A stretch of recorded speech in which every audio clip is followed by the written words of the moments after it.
Este é o Perspectivas Adulteradas, o podcast onde infância e nostalgia se encontram com a vida adulta.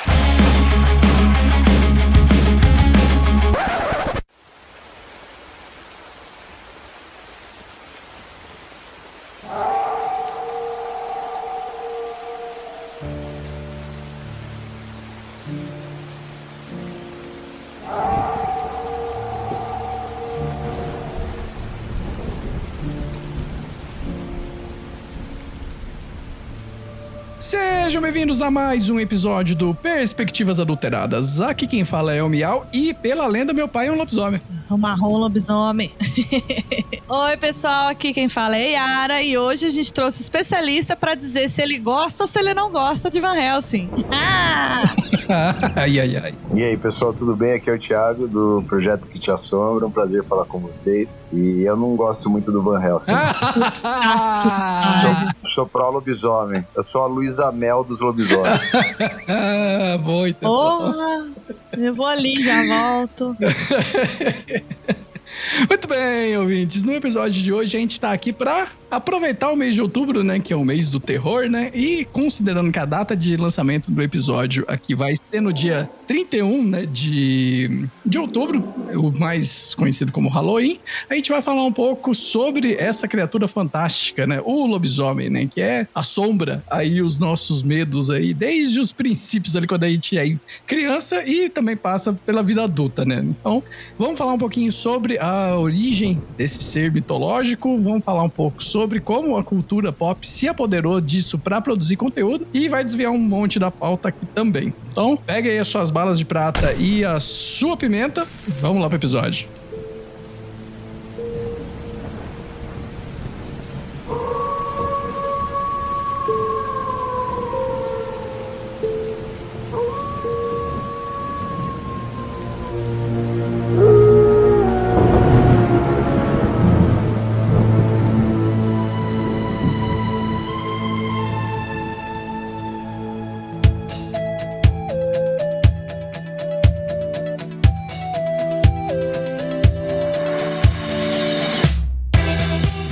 Ouvintes, vamos lá para nossa sessão de recadinhos e agradecimentos, né, que a gente faz em todo episódio aqui. É muito importante essa sessão porque é a sessão onde a gente expressa a nossa gratidão pro pessoal que ajuda a fazer o podcast, fazer o Perspectivas Adulteradas andar, né, que continuar existindo, né, que a gente sabe que produção de podcast é complicado, né, é uma parada que demanda tempo, gravação, edição, né, por mais que agora a gente tenha o nosso editor aí oficial, o Jonathan, né, que tá editando os episódios com tanta perfeição, então valeu aí, Jonathan, por ajudar a gente também nessa jornada, né, mas tem todos os custos, tem todos os... Enfim, a gente sabe, vida de gente grande é boleto. É puramente isso. A gente falou no episódio anterior aí sobre vida adulta e a gente sabe que é boletos e mais boletos, basicamente, né? E o podcast não é diferente. Então, muito obrigado pra você que ajuda, né? Que colabora financeiramente com essa bagaça. Então, um grande abraço pra você, Camila de Holanda Barbosa, lá de Sorocaba. O nosso psique,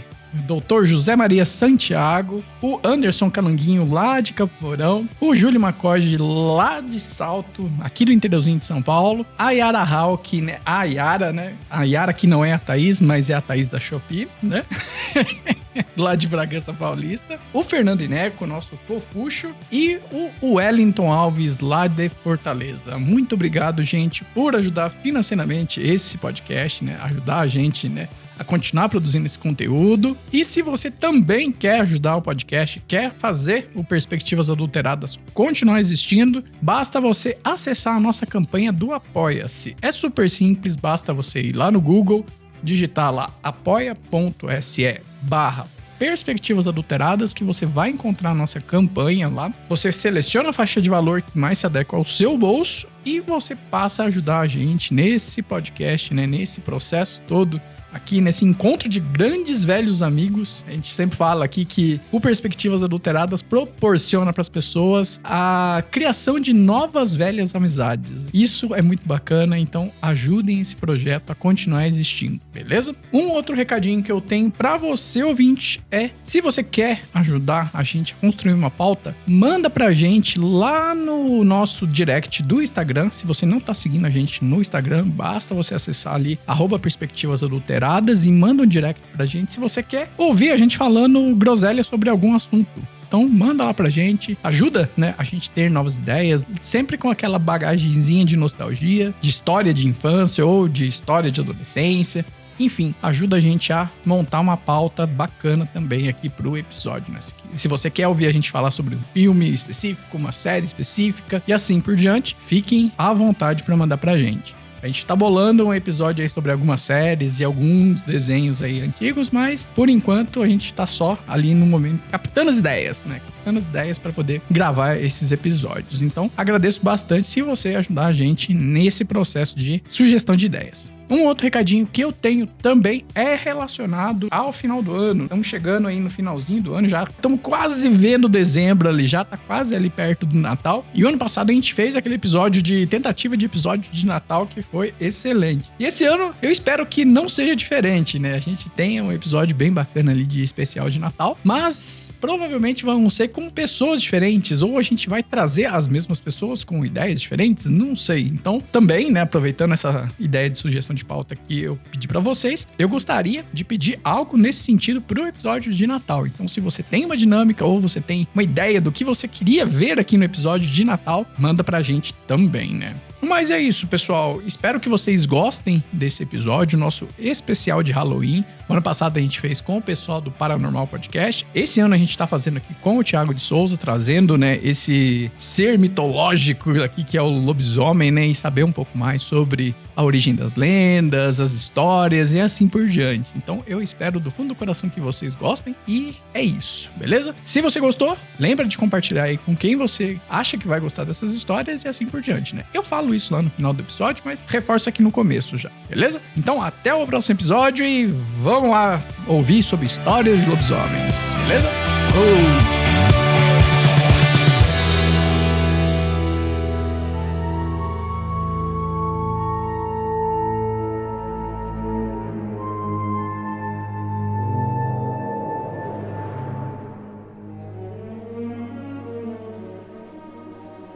Detalhe importante, né? Que se acontecer qualquer coisa durante o episódio, que é lua cheia, né, Mel? Que você falou, né?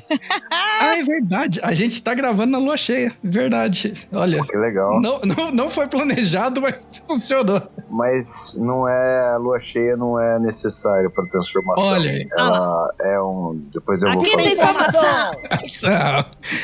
Então vamos lá, né? Então, Thiago, como você já esteve aqui com a gente pra gravar, o pessoal acho que já conhece você, mas eu já queria adiantar um pouco o jabá e quero que você fale um pouco sobre o teu livro, né? O Conheça o Lobisomem do Seu Bairro, né? Pra explicar um pouco, né, de como a gente vai tratar esse tema aqui. Então, fala um pouquinho sobre como foi, né, a dinâmica, né, de construir o livro. Cara, na verdade esse livro nasceu podcast. Ele era pra ser um... Eu ia fazer alguns episódios do podcast e até levar pro pessoal do G1, mas aí eu achei que ele tava com um ritmo de livro, cara. Tava divertido, eu gostei, assim, comecei a gostar dele mais do que... achei que ele não se resumiria só a um podcast, tanto que ele não é extenso demais, né? Mas ele conta um pouco desse rolê do lobisomem todo, integral, assim, desde que eu fui apresentado ao lobisomem a partir da novela Rock Santeiro, e o primeiro lobisomem que eu fiquei apaixonado e com medo, porque ele causa isso, né? Ao mesmo tempo que ele causa ele tem um tremendo magnetismo por sua violência, né, por sua monstruosidade. Ele também é um dos monstros que promove o maior número de encontros afetivos, né, porque é difícil encontrar uma criatura que esteja tão presente nas histórias de nossos avós, nossos tios, nossos antepassados. Então, contar histórias de lobisomem quase sempre faz com que as pessoas se lembrem de pessoas amadas que não estão mais entre a gente, e E essas pessoas, muitas delas pelo menos, que viveram experiências, né, ou temeram essa criatura, né, nos períodos mais remotos, sem luz elétrica, por exemplo. Câmara Cascudo falava, né, que muitas assombrações morreram depois que a luz elétrica chegou nos rincões do Brasil, mas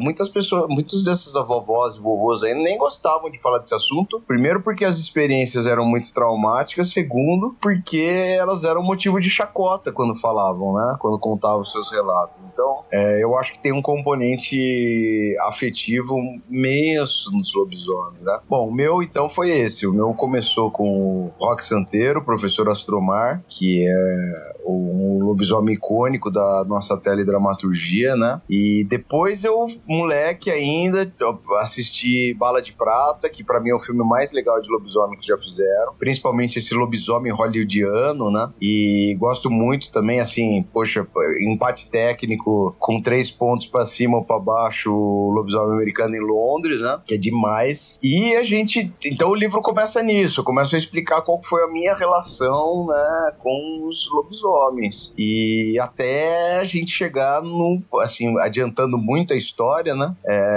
Até a gente chegar no lobisomem do nosso cotidiano, que são os lobisomens que até hoje povoam não apenas o imaginário popular, mas sobretudo o noticiário. Então o livro, ele, além de fazer todo esse percurso do lobisomem, trazer reflexões sobre a conformação do arquétipo dele, né, destacando muito que é uma criatura muito ligada a violências masculinas, chegando até esse lugar mesmo, do lobisomem ocupando um importante pedaço do noticiário até hoje, né? Na parte final do livro, antes de eu contar a caçada de lobisomem que eu participei, eu coloco muitas histórias que eu obtive a partir de pesquisas em matérias. Então, isso no Brasil e fora do Brasil também. Então, tem matéria do HuffPost na Inglaterra com um lobisomem no ano de 2016. Tem matéria do 2019, a história do Lupo Manaro na Vanity Fair, assim. Então, não é que é uma coisa só do Notícias Populares, né? Não é, no livro tem, o Vanity Fair tem a história do lobisomem, do lobisomem na Itália, da Vila Borghese, o Lupo Manaro. Então, foi muito gostoso esse rolê por causa disso, porque sem querer eu fui seguindo ele até chegar no meu bairro, né? E a sugestão que eu faço pra todo mundo no título do livro: conheça o lobisomem do seu bairro, porque se você não conhece o lobisomem do seu bairro, talvez seja você. Não, e esse ponto que você falou, né, da conexão afetiva, cara, quando eu tava lendo o livro, acho que foi um dos primeiros pontos que eu lembrei, e foi um dos primeiros traumas que eu tive justamente nesse aspecto, porque, de fato, eu lembro muito da minha mãe. Cara, ela tava sentada na calçada de casa, né, da outra casa que a gente morava lá no Corgo, e eu lembro dela sentada junto com as amigas dela conversando, e uma das amigas dela falando que ela tinha ouvido falar de um lobisomem, de um cara que tava se transformando em lobisomem, lá na entrada da cidade, perto do posto de gasolina, Yara. Não sei se você... Claro. Tem um bairro ali, né, e eu lembro muito dela falando isso, e dando os detalhes. E eu, criança de, sei lá, 5, 6 anos, apavorado de ouvir aquilo, tá ligado? Mas é uma história que me marcou e eu lembro até hoje. E é o ponto que você falou, né? Dessa conexão afetiva, né? De você lembrar, né? Das pessoas mais velhas contando essa história, né? Então, é muito legal, velho. Até porque seu pai é né? Você é um bilosominho. Você é um bilosominho. A gente vai entrar nesse detalhe aí das regras, né? Mas é muito legal, velho. Seu pai é o 7º filho homem? É o sétimo de 6 mulheres. Ah, certeza. Eu falei, velho. Certeza. Exatamente. E eu esqueci de confrontar isso com ele, porque eu lembro que, acho que em uma das conversas que a gente teve, ou acho que no teu livro, acho que também, você ressalta isso, que do lance que pra quebrar a maldição, a filha mais velha, né, tem que batizar, né? E isso. Eu não sei se ele foi batizado pela mais velha, então eu preciso perguntar isso, eu vou deixar anotado aqui. É bom perguntar. É coisa que não precisa saber. Pra que você quer saber isso? É lógico que eu preciso saber, velho. Vai pedir um autógrafo? Mas é bom saber. Isso aqui olha que coisa, você tem um lobisomem na família? Então, eu até falar pra ele se nas histórias dele tem lobisomem de Bragança, mas eu... Não. Mas não. É do lado de Joanópolis, filha. Não, mas deixa lá. Tem de Joanópolis, tem de Várzea Paulista. Não, mas é longe, deixa lá, tá tudo bem, longe. Longe quanto? Muito longe. Dá 20 quilômetros de Joanópolis? É longe, não é aqui. Não, se considerar que ele tem que passar por não sei quantos cemitérios aí, se tiver no caminho aí... 7. Aí, ó. Ah, é? Ele tem que... 7 cemitérios, 7 freguesias, 7 porteiras. Sério? É o 7. E é engraçado, acho que... E até pra gente partir nessa questão da origem dessa lenda e por que tem tantas essas regras, essas regras vêm desde lá atrás mesmo, da criação do mito do lobisomem, é uma coisa que foi se acrescentando? Foi se acrescentando. Eu acho que o 7, pra mim, hoje, assim, eu acredito que o 7 tem duas possíveis origens. Uma é que Nabucodonosor, ele é condenado depois de duvidar do poder de Deus, ele é condenado a ficar 7 anos pastando com os animais, mas ele não vira um lobisomem, né? Inclusive no livro de Daniel, eu cito o livro de Daniel no livro, ele se transforma em um animal de pena e ele fica pastando com os bois, assim. Então não é exatamente um lobisomem, mas a gente tem uma história que pra mim é um dos casos. Tem 2 casos que eu acho que são os que são primordiais e muito provavelmente foram casos que nos influenciaram para a conformação do nosso próprio lobisomem, né? Um é mais conhecidão, né, que é o do Licaão, que é o rei de Arcádia, né, que era um tirano que vinha sucessivamente descumprindo uma lei chamada Lei da Hospitalidade, e Zeus fica sabendo disso, Zeus que tinha imposto essa lei, né, e que consistia em algo muito simples, assim, pessoas que chegassem no seu reino de boa fé deveriam ser bem recebidos. Então é quase que uma mensagem para a atualidade, né? Que não precisa essa coisa do ódio ao outro. Se as pessoas vierem morar no seu país revestido de boa fé, querendo lutar, ele não traz risco nenhum. É muito louco imaginar isso, né? Que essa era uma lei da hospitalidade. E o Licaão vinha, todo mundo que chegava em Arcádia, ele matava. Então o Zeus bota uma roupinha de peregrino, vai até Arcádia, claro, disfarçado, né? Ele não vai de Zeus, senão o cara não faria nada, pra testar o Licaão, e o Licaão vai pra matar ele. Os súditos do Licaão falam: pelo amor de Deus, chefe, acho que esse cara aí tem alguma coisa diferente dos outros, não vai pra cima dele não. Ele fala: vamos testar. Ele pega um escravizado dele, mata e serve as vísceras, né, do escravizado pra Zeus. Zeus fica furioso, queima o palácio dele e transforma ele num lobo. Aí tem um desdobramento com os filhos de Licaão, que depois o 01 assume o reino, e, enfim, e continua a sina do pai, até que Zeus faz a mesma coisa. Mas então o monstro, né, o lobisomem, ele pelo menos a partir dessa matriz mitológica, uma figura masculina com a brutalidade como marca de ação e muito bestial. Quer dizer, ele afronta regras de convivência sadias, como, por exemplo, a lei divina da hospitalidade. Então, esse é com certeza, o Licaão, provavelmente para a Europa, ele é uma das matrizes da criação do lobisomem. Mas a gente tem aqui no Paraguai o Luizon, que é filho de Taú e Querana. Querana era uma menina muito bonita de uma tribo, e Taú era tratado até como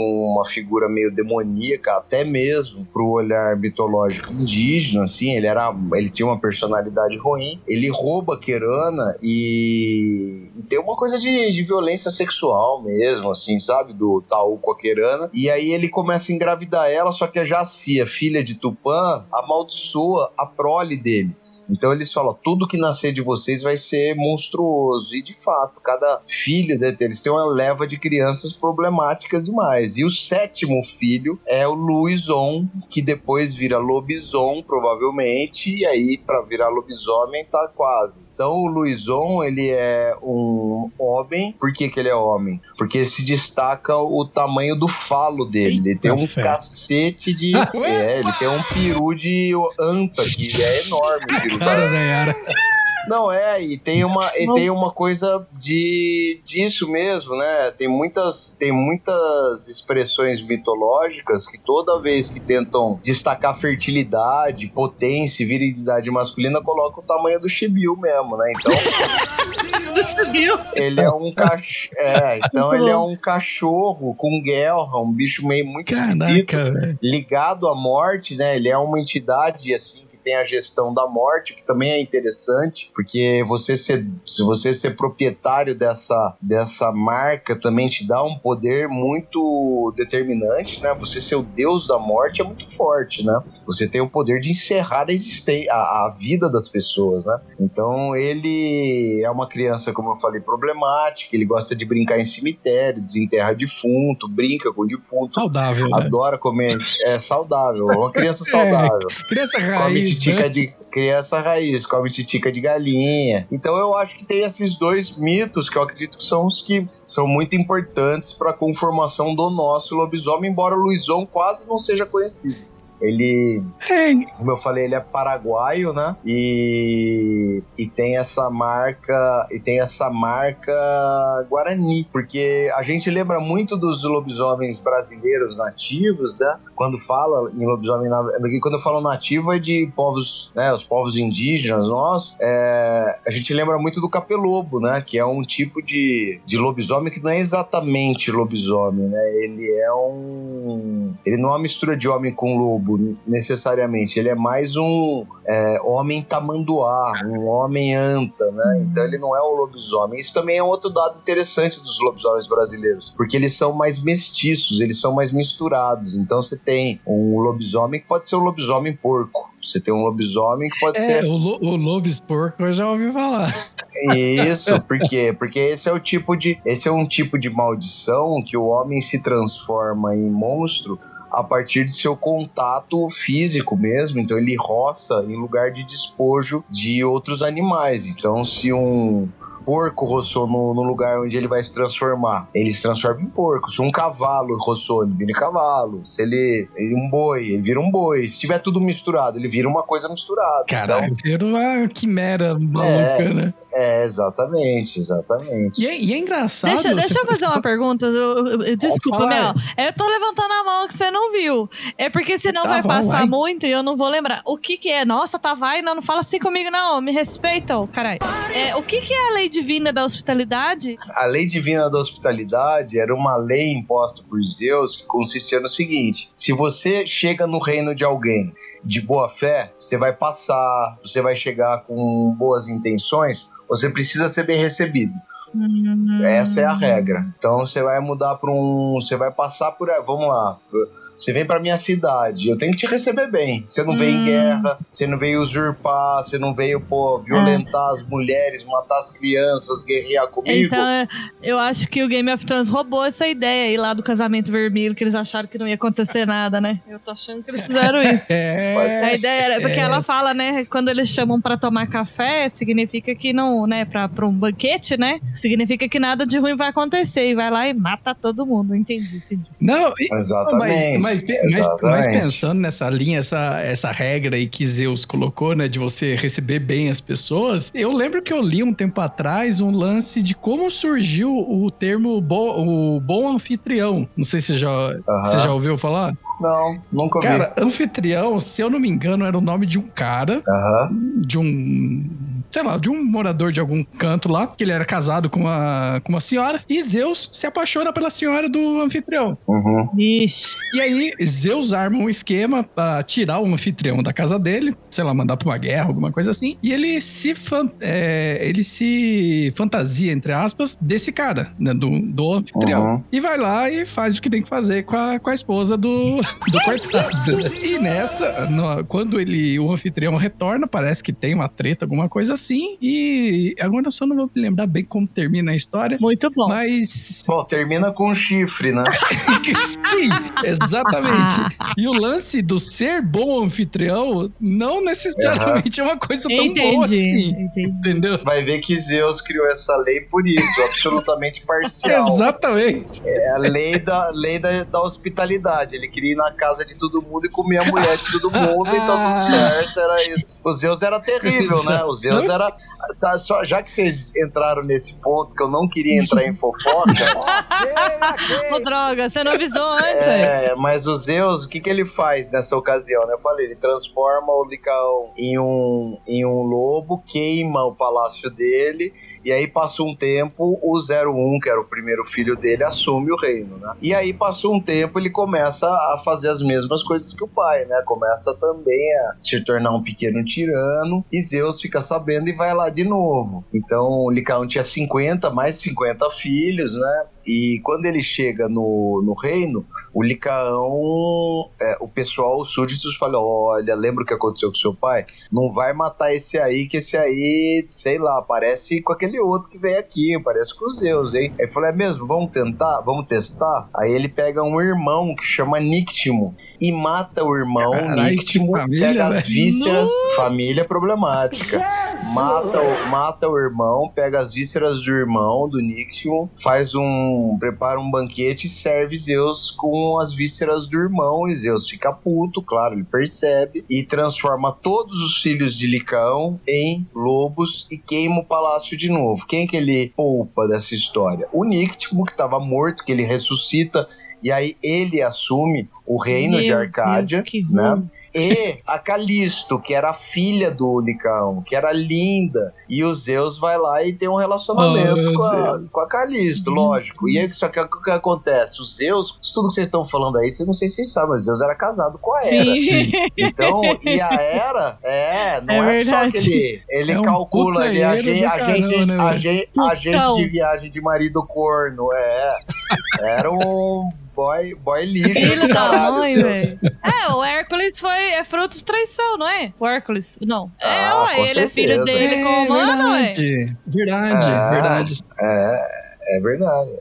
E aí o que acontece? Ele tem um caso com a Calisto, tem um filho com a Calisto, lógico, o Zeus também não erra a mira, né? Então, ele vai e bumba, filho. Tem que ter um programa do Ratinho para o Deus, na verdade. É um pau de um Deus, né, filho? DNA. Exatamente. Um pau abençoado, dos deuses, né? Colega. Dos deuses. E aí, o que acontece? Ele tem uma criança com a Calisto, a Hera fica sabendo, fica puta da vida, vai até lá e transforma Calisto e o filhinho em uma ursa e um ursinho. E Zeus, pra ficar bem com a mulher e com a amante, transforma Calisto na constelação de ursa maior e o ursinho de ursa menor. Que então, safado. Ele transforma elas em constelações. A história do lobisomem tem a ver com... Então, essa da constelação eu não sabia. Quando eu li no teu livro, eu falei, meu Deus, minha cabeça explodiu agora, velho. É legal, né? Que safado. Não, Zeus era terrível, cara. Zeus era, tipo um Fábio Júnior do Olimpo, assim, uma coisa impressionante. Ai. Jogou na água, fez ondinha, não queria nem saber. Mas cara, é um negócio interessante, né, o que você falou, né, quando você tava falando dessa história do lobisomem do Paraguai. E aí, cara, são duas culturas totalmente diferentes e separadas, assim, por, sei lá, milênios de diferença. E você vê como que as histórias convergem, né, cara? Mas tem muitos metamorfos, assim, é que um é metamorfo, né, um é transformado em lobo e o Luizon já é um lobo, né? Ele já é um monstrinho. E você tem uma outra questão, você tem outros lobos míticos, né? Você tem o Fenrir, que é lá que é também outra família problemática, né? A família do Thor, do Loki, puta família problemática também. E o Fenrir também é um lobo mitológico, né? A criatura do buraco, né? A criatura que nasce com a profecia de matar o avô, e acho que ele mata o avô mesmo, né? No Ragnarok. Sim. E depois é morto por um tio, quer dizer, nossa, é terrível. Eu queria ver a Manuela Dias dirigindo uma novela, reeditando essa novela do Ragnarok. Muito bom. Não, e se eu não me engano, tem uma história bacana também dessa parte do Fenrir, se eu não me engano, quando ele vai pra ser preso, né, ali, que não sei se tem um deus lá que come a mão, que ele come a mão do cara, velho. Tem, nossa, não lembro toda a história dele, mas É uma bela história, cara. Que rolo. E o tio dele mata ele de uma forma muito horrível, assim, arreganha a boca dele, assim, abre a boca dele e destrói ele a partir da boca. Tipo o Godzilla, o King Kong. Isso, exato. É o King que veio na minha cabeça. Fazer Exatamente. Isso. O King Kong se amarrava e matava bicho assim. Ele abria a mandíbula, né? Abria. Isso. Olha, é isso aí. Você pegou uma boa lembrança agora. Então é isso, assim, a gente imagina isso, mas, cara, tem muito metamorfo no mundo. Acho que no livro eu trago isso. Você tem em alguns países africanos homem-hiena, você tem algumas criaturas da mitologia indígena norte-americana que se transformavam em ursos. Tem metamorfos na China. Nossa, tem uma transformação uma maldição para transformação de lobisomem que é muito interessante. Na Dinamarca, as mulheres, para não sentir dor na hora do parto, a gente tá falando, óbvio, de uma época que não tinha nenhuma assistência médica, né? Era tudo na raça. Elas pegavam as placentas ao longo da gravidez, da gestação, quando uma égua tinha bebê, tinha cavalinhos, né? Elas pegavam a placenta, espalhavam no chão assim, e as grávidas, era quase que uma coisa meio ritualística, Wicca mesmo, bruxa, né? Rolavam em cima das placentas para não sentir dor, e falavam, amaldiçoavam as mulheres que faziam isso, dizendo que os filhos homens que nascessem, depois delas fazerem isso, se tornariam lobisomens. Então tem um monte de regra, tem um monte de tipo, é muito legal isso, né? Eu gosto muito porque eu tava falando até com uma amiga jornalista que eu acho que o lobisomem é muito interessante porque ele é muito adaptável. Ele é muito adaptável. Então, ele sofre influências de várias culturas, mas segue firme e vai absorvendo essas influências. Né? E é legal, cara, esse lance que você falou, né? De ser uma criatura adaptável, né? No folclore, acho que justamente, principalmente nessa questão das regras, né? Porque, cara, você tem, assim,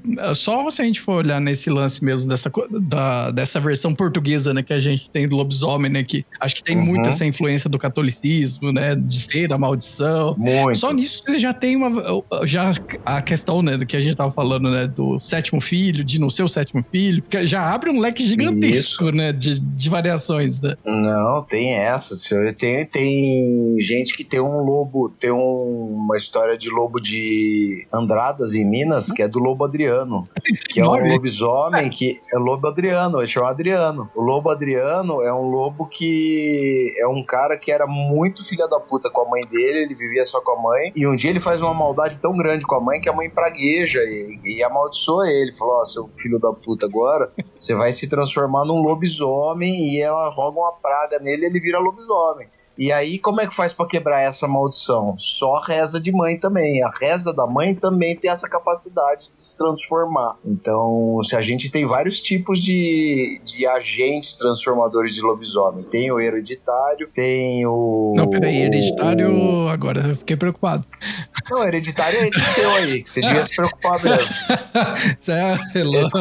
Você tem uma questão aí, do familiar que você precisa resolver, né? Porque é exatamente essa, do sétimo filho, numa linhagem de outras 6 meninas. Mas eu já vi... Mas o filho do sétimo filho não tem problema. Porque a minha preocupação é essa agora. Não, a não ser que você tenha sido mordido pelo seu pai. Ah, tá. Ah, eu podia falar que era seu pai? Podia, tá tranquilo. Ah, então tá bom. Então essa é uma fama já. A gente tem a hereditária, a gente tem essa dos praguejos, né? Das maldições de avó e de mãe. A gente tem de mordida, claro, né? Não, de mordida eu não sabia. A gente tem... Pra mim só belisome. Não, mas só vampiro, quer dizer, só vampiro, desculpa. Nada, lobisomem se morder ou arranhar te transforma em lobisomem. Eu acho que até é mais comum, né, que a gente vê, principalmente em cultura pop, é o que mais você vê, assim, tipo um vírus mesmo, né? Isso, é como se fosse um vírus. Mas a gente tem alguns casos que eu encontrei de julgamentos de lobisomens, principalmente na Europa, no finalzinho da Idade Média, início da Idade Moderna, que são muito interessantes, porque a transmissão dessa maldição era feita por uma pomada. Então, tem até uma história de uma mulher que se transforma em lobisomem, né? Que eu trago a Catherine Simmons. E é muito interessante, porque eu falo, né, que o lobisomem tá muito ligado a signos masculinos, né? E a Catherine Simmons, ela acabou se tornando uma lobismulher e foi julgada porque ela era antropófaga, né? Ela se alimentou de carne humana e ela foi julgada por bruxaria, quer dizer, ela considerou-se que o instrumento que ela usou para se transformar numa grande caçadora, bom, deixa eu contar como é que ela se transformou, né?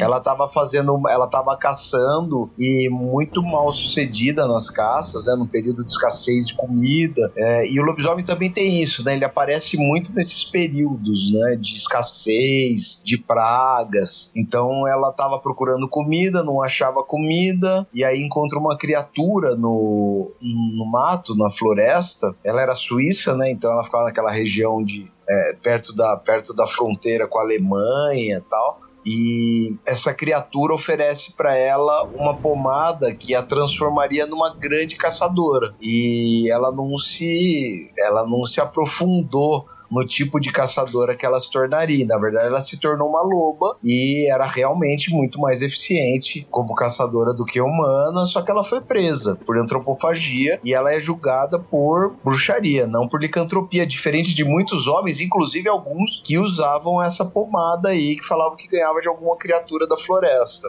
Outro cara que eu conto no livro, que é a história do lobisomem alemão, se eu não me engano, de Bedford, esse usava um cinto, ele recebeu um cinto de uma criatura na floresta, ele colocava esse cinto e virava um lobisomem, só que esse cara, o julgamento dele já mudou para outras coisas, mistura com possessão demoníaca, com incesto, dizem que ele chamava Stump o cara, porque ele perdeu uma mão numa caçada dele transformado em lobo. Então os caçadores arrancam uma pata dele, ele aparece sem a mão e a galera descobre que ele é um Peter Stump, se eu não me engano o nome dele. E aí a galera fala que ele é um lobisomem. Mas assim, essa época você tem muitas confissões, né? E coincidentemente era uma época onde a Inquisição tava bombando, então você tem muita confissão de lobisomem nessa época, né? O cara confessava até se é o ET Bilu, confessava que era o ET Bilu, né? O que eles mandavam eram umas puta tortura fortíssimas, né?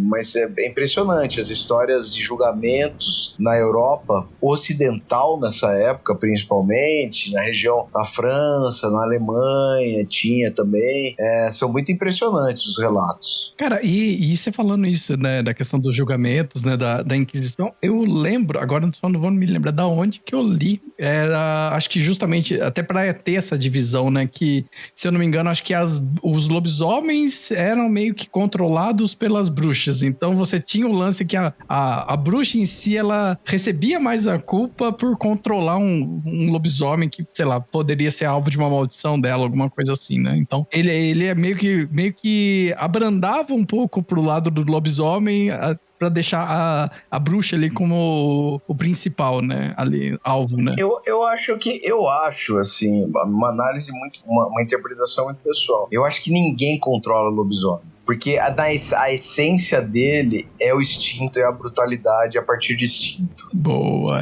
Então ele não tem controle. Então se alguém controla algum bicho, ele, pra mim, tá mais conectado a possessões do que necessariamente a licantropia, porque a licantropia, tanto essa licantropia metamórfica, né, que é bem mais lendária, como essa outra, que é uma doença mesmo, né? Acho que não é uma doença, acho que é uma condição psiquiátrica, né, que a pessoa se reconhece como animal, ela tem como característica mais forte exatamente a bestialidade, quer dizer, a falta de controle, né? O instinto sobrepondo a qualquer tipo de razão ou comando.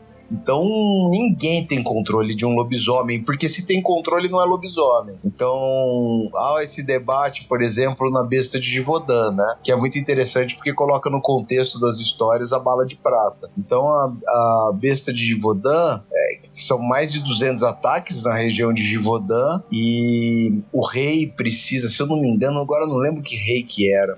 não era Luís XIV, talvez, não lembro.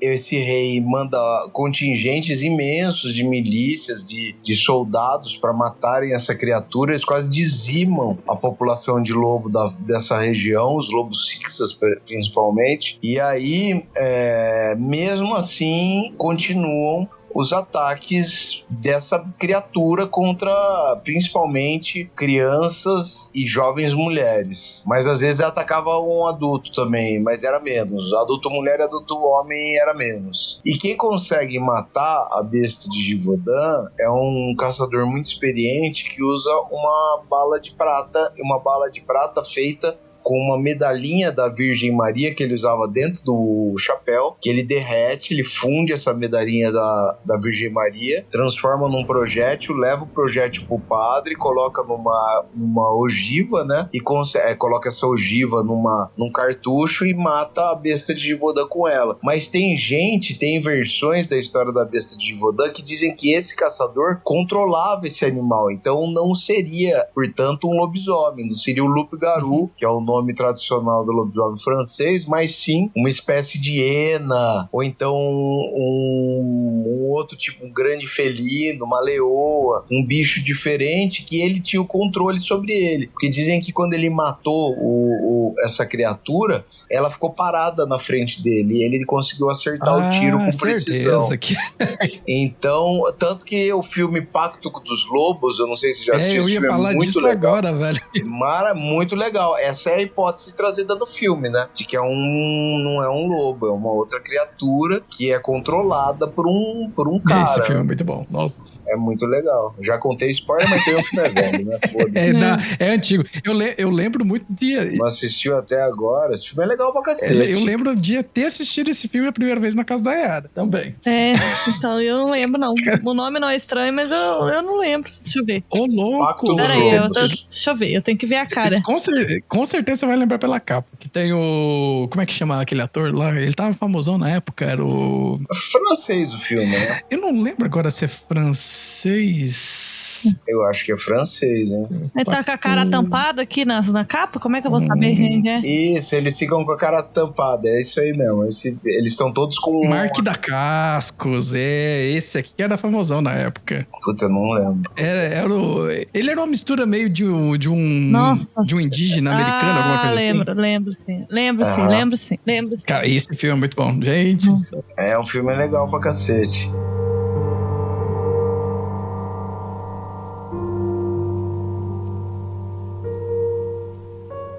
Uma coisa interessante das histórias que ele tá contando é como a gente tava falando no começo, a referência que eu tenho de lobisomem, assim, de entender, é do RPG, né, do livro, que até a gente tava compartilhando, né, Miau, que é o Lobisomem Apocalipse e Idade das Trevas. E provavelmente quem escreveu esse livro tem a mesma base das coisas que ele falou, porque tem nomes que ele falou, Miau, que tem no livro, que nem o Fenrir, que ele falou, é uma das tribos dos lobisomens que tem, os Garou também. Então, com certeza, quem escreveu quem fez a literatura desse livro, que eu não faço a menor ideia de onde seja, mas tem um embasamento teórico comum, né? Bebe muito dessa fonte, né? Nossa. Porque, cara, e é legal, e esse ponto que você falou, Thiago, da questão do controle, isso é até uma parada que eu ia perguntar, que é justamente isso, né? Se existe alguma história ou alguma lenda, né? Algum tipo de lenda de lobisomem que ele não seja essa besta irracional, que ele, de certa forma, ele tenha alguma racionalidade ali, apesar da transformação, né? Qual é a figura ligada a lobisomem, que inclusive tinha um apelido de lobisomem das Canárias,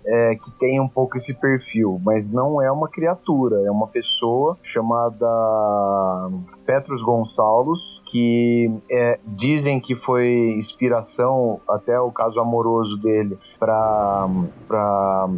acabou sendo a inspiração de A Bela e a Fera, mas ele tinha hipertricose, ele tinha uma síndrome cromossômica que fazia ele crescer cabelo desenfreadamente, né, no rosto e tal. Ele era um cara muito, muito respeitado em combate, então ele tinha esse aspecto de ser muito... A sua ferocidade não era necessariamente bestial, mas ele era um cara muito foda na briga, né, nos combates, então, por isso, não por outra razão, ele era muito prestigiado na corte francesa, embora fosse espanhol, né, das Ilhas Canárias. E ele se casa com uma mulher que não tinha hipertricose e tem filhas com hipertricose. Então ele tem umas lobisominhas. Mas você vê, não tem esse contorno de maldição, de nada disso. Sim. E foi interessante encontrar o Gonçalves, porque ele afastou, assim, uma teoria que eu tinha meio, claro, rasa pra caralho, de que a lua cheia, em algumas épocas, poderia iluminar mais a noite. Então, por exemplo, se um cara que tem hipertricose, que vivesse afastado das comunidades, fosse visto caçando numa lua cheia, que é a lua que clareia muito a noite, né? Fosse visto, ele poderia ser facilmente confundido com o lobisomem, né? Então, quando o Petrus Gonçalves se apresenta como alguém prestigiado, principalmente na corte francesa, isso já afasta essa possibilidade. Quer dizer, não existia um preconceito tão tremendo com alguém que tivesse o aspecto do Chewbacca, por exemplo, né? É verdade, né? Completamente peludo, né? Então ele afastou disso, mas esse cara, por exemplo, eu não consigo ver, não me lembro, assim, de um lobisomem que tivesse controle, senão o Petrus Gonçalves. Também tem um que, assim, é considerado, né, a partir das interpretações lato sensu de lobisomem, o São Cristóvão. Ah, é verdade, cara. Que era o Réprobos, né? Isso, essa história é excelente, cara. Eu tomei um choque também quando eu fiquei sabendo, mano. Porque ele era um sinocéfalo, né? O pessoal falava que sinocéfalo, em alguns textos apócrifos, ele era descrito como um homem muito grande, muito forte, com cabeça de chacal. Daí, claro, a gente usa as nossas... Tipo Anubis? Exatamente, eu imagino que ele fosse, que essa relação, até porque ele era visto, né, os sinocéfalos eram encontrados nas montanhas gregas, egípcias e indianas. Então pode ser, ou poderiam ser descendentes de Anubis. Caraca, velho. E eles eram grandes, muito fortes. O Réprobos tinha como tarefa, né? Ele trabalhava no reino de um cara que era satânico, que era um rei satânico, então virava e mexia, ele viu o capeta lá e ele começou a reparar que os dois ficavam muito nervosos quando alguém se dirigia a eles comentando qualquer coisa sobre Jesus. Então eles ficavam nervosos, não queriam... e ele começou a desconfiar, porque ele não era cristão, né? Até que ele, no trabalho dele, que era de atravessar cargas num fio de rio, por ser muito alto e muito forte, ele conseguia carregar bastante carga, bastante peso nessa travessia. Ele recebe numa ocasião um pedido de um menininho para atravessar, né, o rio, e ele bota o molequinho no ombro e, imagina, não teria nenhum problema, só que esse menininho começa a pesar muito, começa a ficar muito pesado, e ele acha que ele vai afundar, ele acha que vai morrer afogado, ele consegue atravessar com muito custo, e só com essa criança no ombro ele se joga no chão morto, cansadíssimo, e aí o molequinho vira pra ele e fala: você acabou de atravessar o rio com todo o peso do mundo nas costas e com o Criador do mundo. Então era o menino Jesus. Então ele se converte nesse momento e é rebatizado cristão. Ele deixa de ser o Réprobos, que é o reprovado, né, que é o reprovável, e se torna Cristófaro, que é Cristo, né, o iluminado, o escolhido, o divino. Farô, o portador de Cristo, né? Farô é o portador, Cristófaro, o portador de Cristo. E engraçado que ele acaba se tornando o padroeiro dos caminhoneiros, de todo mundo que transporta alguma coisa. E como eu falei, se procurar, não vai ter muita dificuldade de encontrar o São Cristóvão na condição de lobisomem. Tô procurando. É muito... De cabeça de cachorro. É só escrever São Cristóvão lobisomem. Nossa. Achei. Eu nunca tinha sabido. Eu não fazia ideia dessa história. Sabido, soubendo. Eu já troquei o verbo para não correr esse risco. Cara, na verdade, é muito engraçado como o lobisomem tá no nosso cotidiano. Então, você tem você vê, eu falei de constelação, eu falei de um santo católico, a gente tem a bala de prata, que é uma expressão idiomática até hoje usada para você ilustrar com problema, uma solução definitiva com um problema que não tem solução. Mas mata mesmo no final das contas, a bala de prata? Cara, mata, mas no Brasil tem a opção de usar cera de vela de altar de igreja. É verdade. Então você não precisa só... Aliás, eu não recomendo ninguém matar, como eu falei, eu sou a Luísa Mel dos lobisomens. Se encontrar um, liga pro Thiago. Eu brigo, a gente vai lá, se encontrar um, oferece, fala pra ele que você vai dar sal pra ele no dia seguinte, ele vai pra sua casa no dia seguinte na condição humana, na versão humana, pedir sal. Aí é bom que você já descobre quem é o lobisomem também. É uma coisa absurda a pessoa achar que se ela encontrar com o lobisomem, ela vai conseguir ter uma bala pra matar. Mas você vai sair correndo, isso. filho. Perde porque te quero. Você tá doido. Mas essa é uma técnica mineira, né? Aí, ó. Isso é muito de Minas Gerais. Vê o mineiro, vê o lobisomem e fala, uai, passa em casa amanhã que eu te dou sal, uai. E aí o lobisomem vai embora. Um pedacinho de queijo. Mas, cara, mas é engraçado porque isso também é muito do Sudeste, né? Essa, assim, eu tô falando assim pelo que eu geralmente escuto, e eu lembro que até perguntei pro pessoal lá do outro podcast, lá do Incontroverso, né, se lá no Nordeste tinha muitas histórias. E eles falam, olha, aqui a gente não ouve tanto, parece que é mais comum aqui no Sudeste, né? Não, tem sim, tem muita. As histórias acho que uma das histórias atuais mais impactantes pra mim é de Panelas, Pernambuco, que é a história de uma turma que estudava à noite, né? Era um distrito rural que o pessoal, depois de trabalhar o dia todo na roça, ia estudar na cidade. Então tinha um transporte, tinha um ônibus que levava eles, né? E buscava. Então na volta da aula, já mais à noite, né? Perto de 10h30, 11 horas, uma criatura tentou tirar o ônibus da estrada. Então ele se agarrava no ônibus, tentava empurrar o ônibus para fora da estrada, correndo, e todo mundo viu isso. Então não é que não é uma abstração que uma pessoa tal, todas as pessoas viram no ônibus. A outra história que foi de Mundo Novo, que essas histórias são histórias que eu trago mais na parte final do livro, porque eu queria que essa parte do livro mostrasse que o lobisomem não apenas está no nosso cotidiano, mas também provocava muito interesse da imprensa tradicional. Nossa, o ratinho era direto. Não, todo mundo, não é? Lá tem histórias reportadas na parte final do livro de todas as emissoras, as principais emissoras do país. Tem de suas afiliadas, claro, né? Mas tem da Globo, tem da SBT, tem da Record, tem da Bandeira, tem de todo mundo. Então eu guardei um pedaço para mostrar que não apenas as pessoas ainda vivem essas experiências, como essas experiências geram interesse da imprensa tradicional. Mas, por exemplo, tem uma do Mundo Novo na Bahia, que é uma situação vivida por uma vítima, que ela foi até a chácara, tentou invadir, então arranhou a porta. Então na manhã seguinte tinha tudo arranhado a porta dela, e esse bicho estraçalhou uma criança. Estraçalhou um cachorrinho. E o cachorrinho, a gente acha pior um cachorrinho, né? A gente fica mais chateado. Que bom que foi uma criança, não foi um cachorrinho. Muita galera defende tanto cachorro que tá perdendo a razão, né? Tem gente que fala, não, tá foda hoje em dia.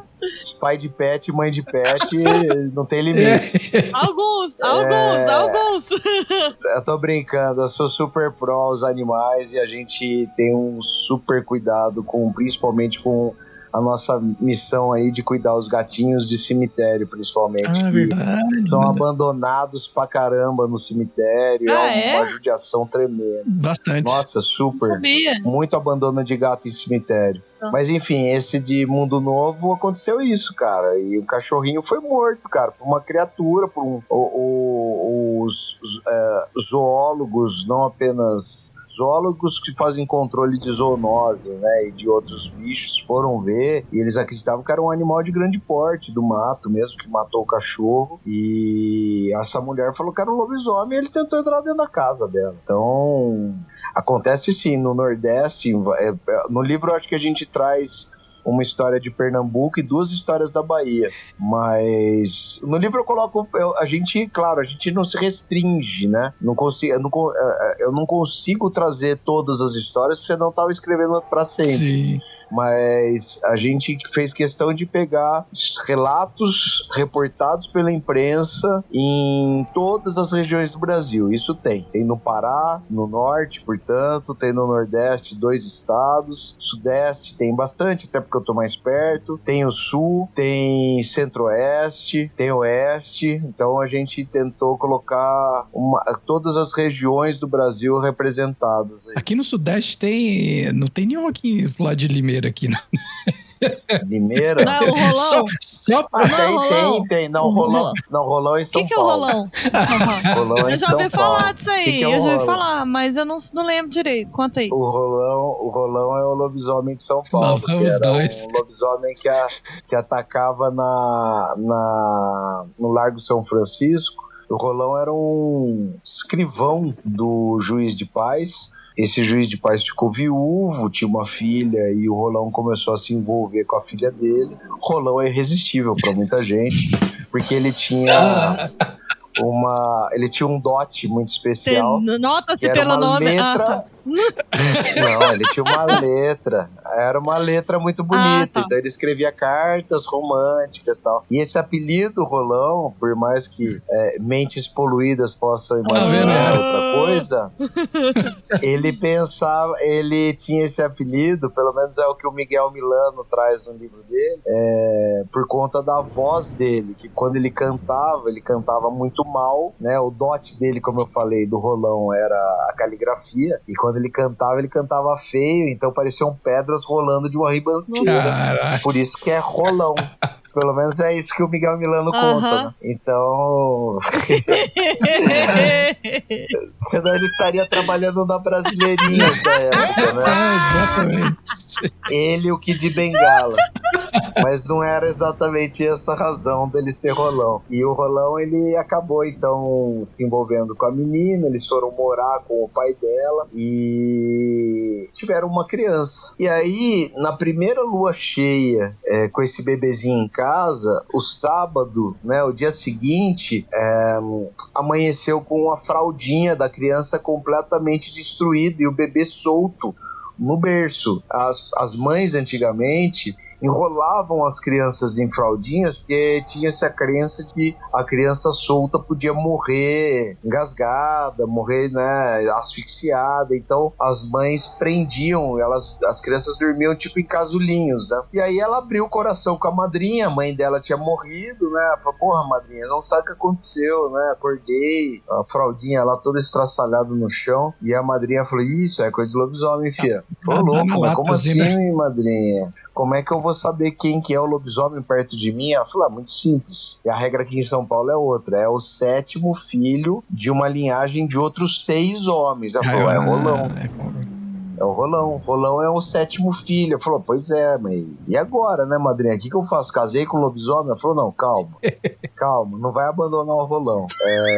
Você vai fazer o seguinte... Pra ele voltar à forma humana, quando ele se transformar, você só tem que tirar um pouquinho de sangue dele. Então você pega uma agulha de crochê, uma faquinha e faz um cortezinho, dá um pique nele, ele vai sangrar e ele vai voltar à forma humana. Ela falou, é só isso? Jura, madrinha? A madrinha falou, não é só isso não.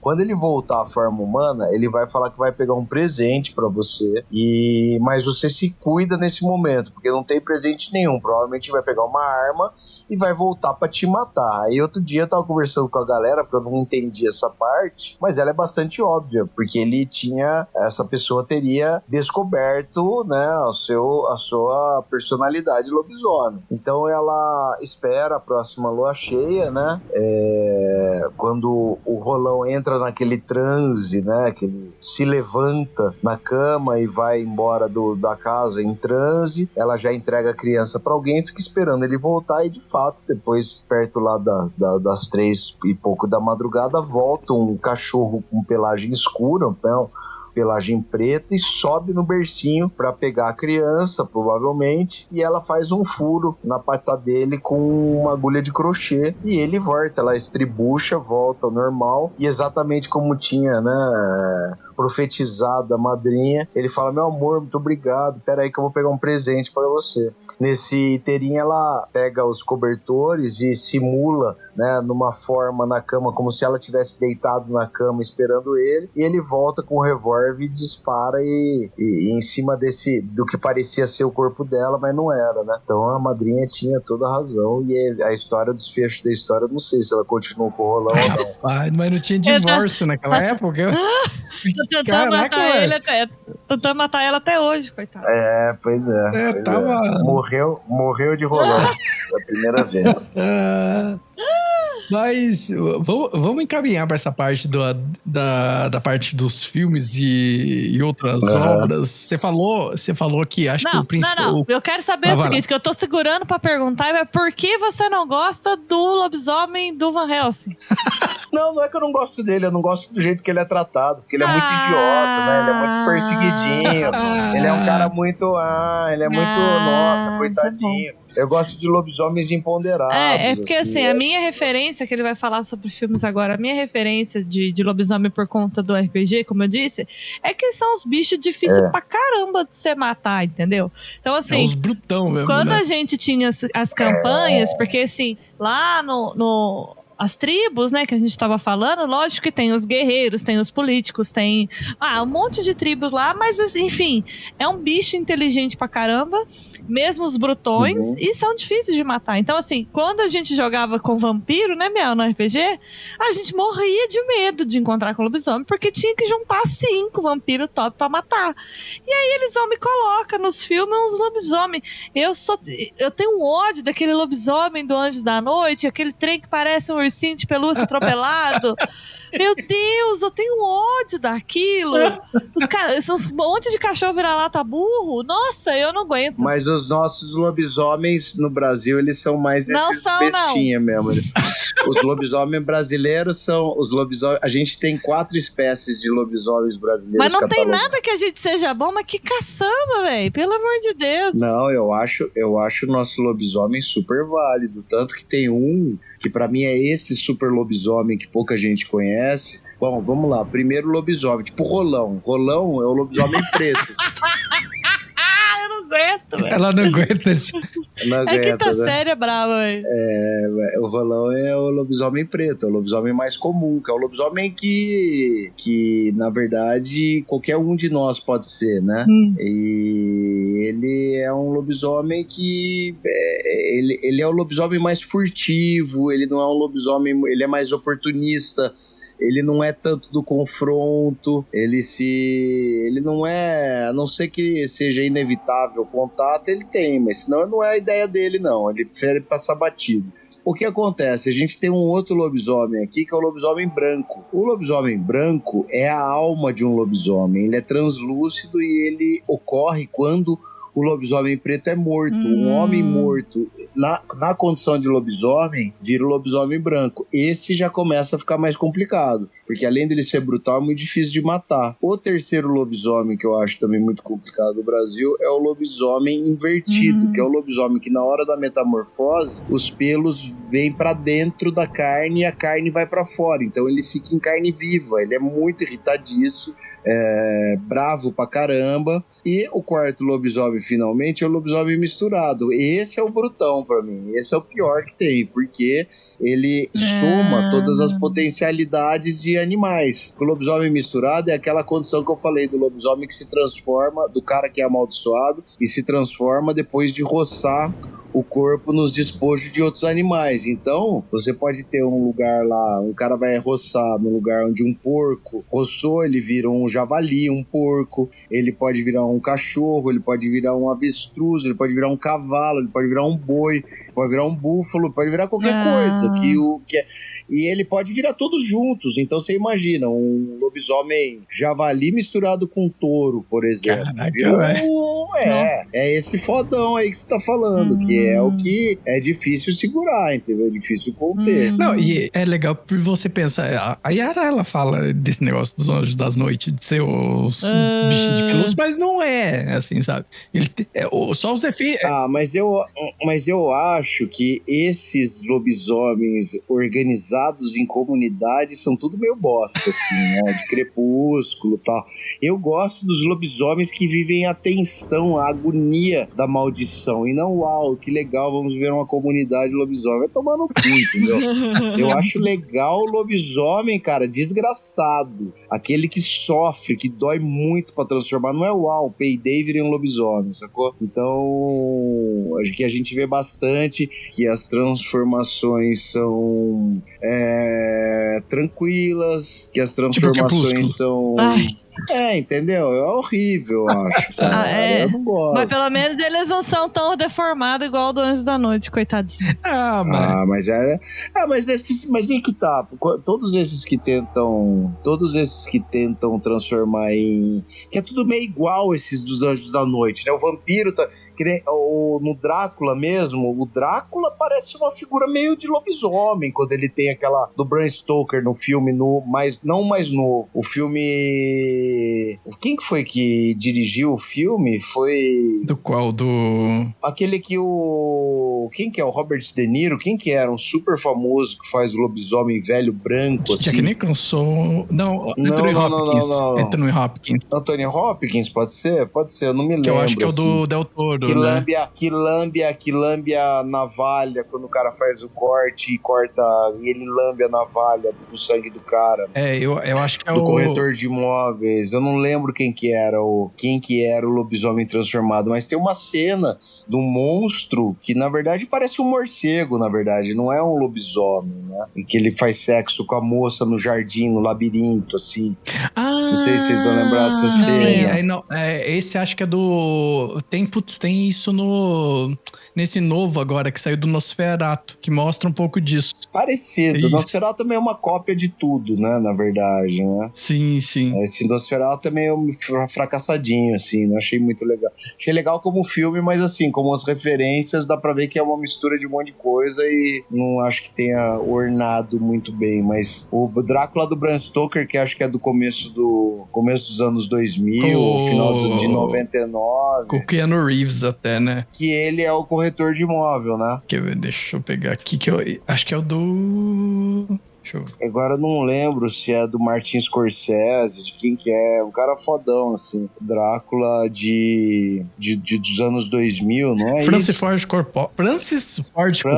Francis Ford Coppola, exatamente. E quem que era no elenco? No elenco é o Gary Oldman. Que foi o Winona Ryder, Anthony Hopkins. Porra, cara, é um arregaço de elenco, né? Também é difícil esse filme não ficar Você falou, né? Você tava comentando dessa questão das transformações serem sofridas. Eu acho que, cara, o primeiro que eu lembro nessa pegada é o classicão. O Job Americano em Londres. Exato. Nossa, mano, eu fiquei traumatizado por semanas. Muito sofrido, semanas. Né? Mas, cara, você imagina você se transformar numa criatura, cara? Deve ser muito dolorido. Não dá pra eu viro um lobo e saio, pimposo, né? Tipo... Jacob. É o Jacob. O Jacob é uma piada no mundo dos lobisomens, né, cara? O Jacob é uma piada. Não dá, né? Não Mas tem ele nenhum... esquenta quando tá frio. Que bizarro isso. Pelo amor de Deus. Ai, viu? Fica aquela coisa de metrosexual, imagina. Lobisomem é um sofrido. O lobisomem arranca a roupa e mija em cima da roupa pra ela se transformar em pedra. Ele dá 7 nós na roupa, mija na roupa pra ninguém pegar. Imagina o Jacob mijando na roupa. Imagina, ele limpa o pinto com algodão, assim, aquela coisa. Nunca. O cara mija na roupa, na manhã seguinte ele pega a roupa mijada e veste e vai embora pra casa.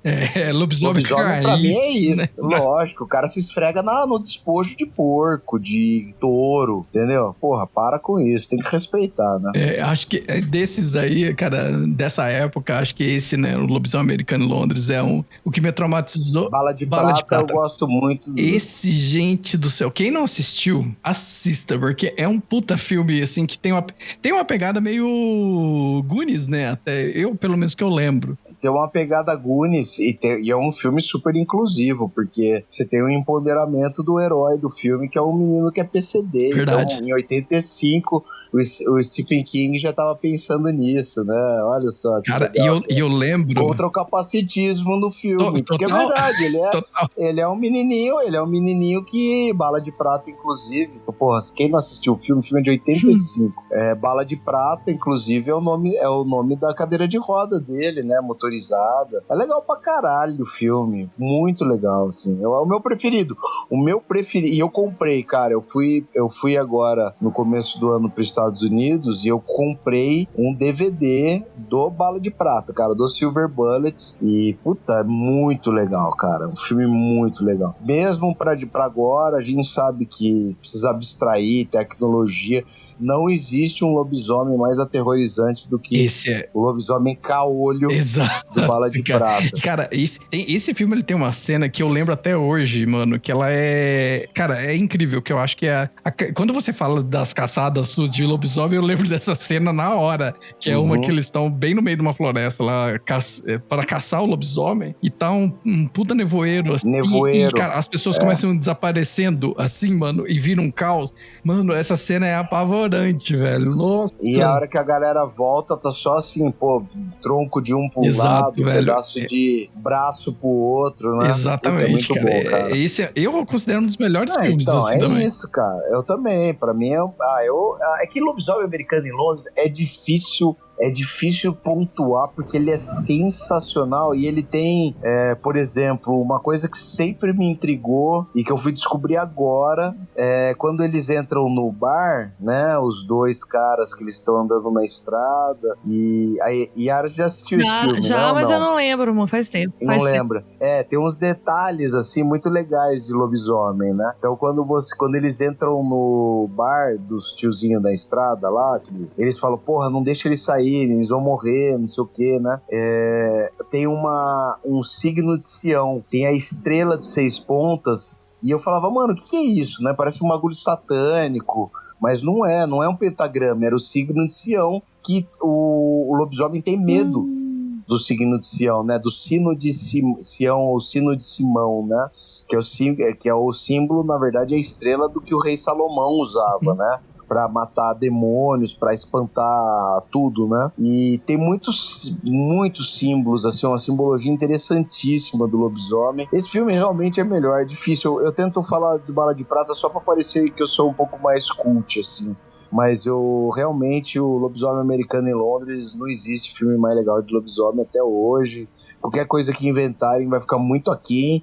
E é um filme que eu tenho certeza absoluta que se tentarem fazer um remake, vai ficar uma merda completa, porque ele é perfeito do jeito que ele é. A transformação, assim como, os efeitos especiais de Exorcista são irreproduzíveis, nada vai fazer ficar melhor do que era, e é assustador pra cacete, exatamente porque é orgânico, né? A transformação é orgânica. Só de lembrar os ossos quebrando, né? Então, eu não lembro muito bem, mas vocês falando assim, eu vejo, na minha cabeça vem assim, os flashes, assim, foi terrível. Era nova, cara, né? Tem uma transformação que eu lembro, cara, mas é de uma série. Ela não é nem uma série tão boa assim, mas a transformação do lobisomem dessa série até eu achei interessante. Ela é meio nessa... Acho que é Hemlock Groovy. Isso. Porque eu lembro que tinha uma transformação muito apavorante também de uma série que não era exatamente de lobisomem, mas que era do Manimal, que era um cara que virava pantera, virava águia e virava mais um bicho. E o Manimal também, a transformação dele em pantera era muito impressionante, assim. E tem uma agonia, né? Tem uma dor. A do Lobisomem Americano em Londres é impressionante. A dor dele é incrível. horrível, né? Assim, essa do Hemlock Grove, pelo que eu lembro, cara, começa a cair unha, começa a cair pedaços dele, ele vai rasgando a pele. É uma parada muito louca. Mas no final ele vira um lobinho, assim, sabe? Meio... aí mata, então aí tá, mata, né, cara? Porra, aí me fode, né, cara? Tinha tudo, assim, mano. Que é o cara que as criaturas bestiais são muito boas, né? A mistura do... Você transformar num lobo mata o bagulho. Mano, Você assistiu o último agora que saiu? Acho que é desse ano. O Wolfman. Isso. Eu gostei, achei legal. Ele é remake daquele primeiro antigão? Acho que não. Esse remake, na verdade, é o do Lobisomem mesmo. É o Lobisomem de 41, se eu não me engano. E aí o Benício Del Toro faz o lobisomem. Ele faz um lobisomem. Acho que esse filme é dos anos 2010, uma coisa 2010. assim. Mas meio ruim. É legal. Eu gosto, né, cara? No final é legal porque é de lobisomem, né?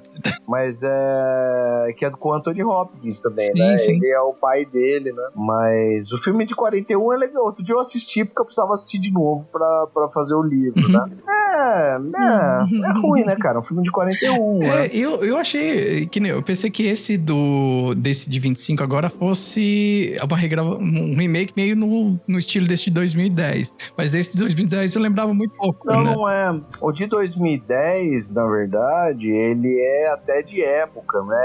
Ele é a mesma...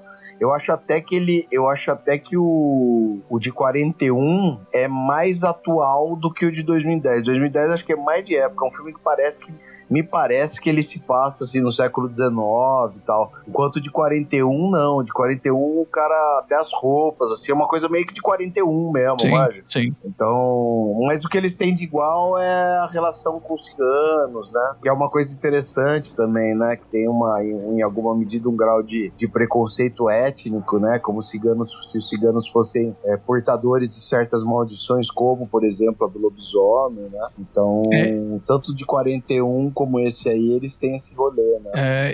Esse de 25 eu assisti ontem, né? Eu tava assistindo, né? Até pra gravar aqui com a gente. Cara, eu achei legal, assim, achei bem interessante, mas é uma parada que eu achei muito massa e que foi uma representação que pelo menos eu não lembro de ter visto em outro lugar, que ele tem a hora que ele começa a fazer a troca entre a visão do lobisomem, né? Ali com os sentidos muito apurados, legal. E a visão do ser humano, assim, fazendo a transição. Muito legal, né? Cara, que é um vírus, na verdade, né? A ideia desse filme é de que o lobisomem se trata de uma doença contagiosa, né? Sim. Não é... E aí tem umas coincidências. Esse não dá pra gente dar spoiler porque também é novão. Vale a pena a galera ver. Mas o Wolfman tem esse lance. Agora, cara, é engraçado, né? A gente lançou o livro e hoje eu falei com uma amiga jornalista, né? De outro estado, de um jornal da Bahia, inclusive. E ela acabou, por conta do livro, ela tá achando que o lobisomem tá sendo mais falado de novo, né? Não sei se a gente lançou o livro com sorte. Eu sei que o livro, eu sei que esse ano, né, 25, é o ano dos 40 anos do lançamento de Rock Santeiro e 50 anos da versão censurada de Rock Santeiro, que era de 75. Caraca, o Rock Santeiro foi censurado pela ditadura militar, depois de já gravados 10 episódios e 35 episódios em andamento. Então a gente tem essas datas aí cabalísticas que eu acho que são legais. E tem essa nova série da Globo aí que eu não assisti ainda, tentei assistir, mas eu dormi, que é a Vermelho Sangue, né? Ah, é de lobisomem também? É um pouco. É uma menina que vira um lobo-guará. Olha aí, velho. Tem um filme brasileiro, né, de lobisomem também, que esse tá na minha lista. Mau hábito, né? Mau comportamento. Isso com a Major Cristiano até, né? Isso. Ah, rapaz. Eu preciso pegar mais algumas coisas pra assistir, assim, um pouco mais atuais, assim, porque as referências que eu tenho também a maioria são muito antigas, assim de filme, né? Então, a primeira viajada minha na maionese é achar que o lobisomem só tinha antigamente, né? Não tem mais. Só que eu cresci esse cara, imbecil, né? Tem bastante.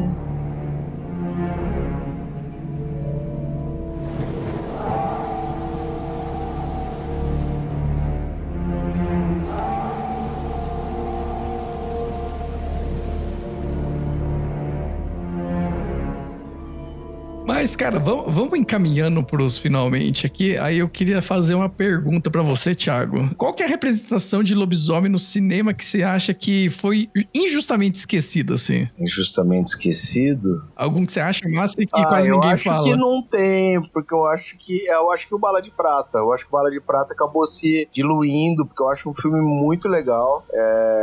É de um gênio, né, que é do Circle of The Werewolf, que era do Stephen King. É um derivado, né, do Circle of the Werewolf, e eu acho que ele é muito esquecido por ser um filme icônico pra mim, da mesma categoria, do mesmo interesse de Lobisomem Americano em Londres. É que o Lobisomem Americano em Londres, ele é muito legal porque o caos que ele causa numa grande cidade é muito particular, né? É uma balbúrdia no final ali, né? É uma balbúrdia, né? Então ele causa uma baderna muito grande na cidade, mas eu acho que é um filme esquecidão esse. Eu gosto muito e acho estranho não estar aí nos top, né? No repertório de grandes filmes de lobisomem que a gente deveria pensar sempre. E tem um mega plot twist no final, que é excelente. Mega plot twist no final. Muito legal, muito legal. Também é um lobisomem muito aterrorizante, né? Totalmente, nossa. Que invade casas e não tá nem aí, foda-se, pé na porta, romba, e vai que vai. Eu também tenho perguntas. Perguntas. Você falou que oferece sal e não sei o quê, você tem um monte de histórias, você tem um profundo conhecimento, mas assim, não sei se pode contar, aí na hora que eu perguntar, o editor tem que pôr uma música assim de suspense. Você já viu muitos? Nunca vi, mas eu já fui atrás. Eu já fui em vários lugares de aparição de lobisomem, né? Fiz uma jornada por Joanópolis. Mas diga-me uma coisa, enquanto isso, você já teve a sensação de que você não estava vendo, mas que você estava sendo visto? Então, a parte gostosa do rolê foi essa na minha caçada ao lobisomem de Várzea Paulista, que é uma parte que meu livro estava pronto e aí me convidaram para uma caçada, eu matei a diagramação do livro para participar dessa caçada. Por quê? Eu, mais do que querer ver ou não lobisomem, porque acho que no fundo eu queria, mas não queria. Porque tem medo, né? Então foi engraçado. Porque quando eu falei, né? então, o que foi engraçado, porque o que eu queria vivenciar mesmo era o pânico do lobisomem ao vivo.